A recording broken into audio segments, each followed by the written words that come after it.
And we will finish by talking about a team that narrowly missed the college football playoff last year, and that's the South Carolina Gamecocks. They have not won 10-plus games since 2013. So it's going to be tough. The schedule is very difficult, but you have a great quarterback back in Lenora Sellers. You bring back a lot pieces along the offensive line, and you bring back a game changer defensively in Dylan Stewart.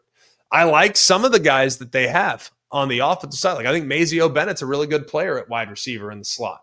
But the defensive departures will be significant. You lose Kyle Kennard. You lose a couple of great defensive linemen and TJ Sanders and Tonka Hemingway, guys that had played a ton of football. This was a very veteran team last year, and to adequately replace all three linebackers, a couple of big pieces along the defensive front will not be easy. Now, they did go out and they did a pretty good job of getting some good pieces offensively. You get Rashul Faison from Utah State, who had a really nice 1,100-yard season to replace Rocket Sanders. Rocket Sanders had a solid year last year.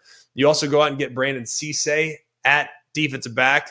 Could probably play corner, but is a pretty versatile piece there in the back end. So there's a lot to like about what was added to this group. But most of the reason why people are bullish on South Carolina is because of Lenora Sellers.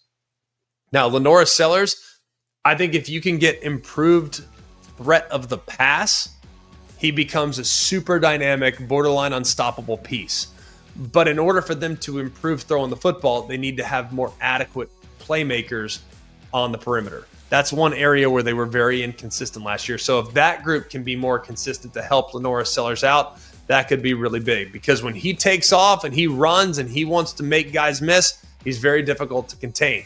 But if you can force him to stay in the pocket and try to pick you apart by throwing the football, that's where he becomes a little bit more human as things go along. But new offense coordinator Mike Shula is really good at developing quarterbacks, managing quarterbacks. I think he'll do a really good job with Lenora Sellers' development in the pocket here throughout the offseason. The schedule is very difficult, extremely difficult.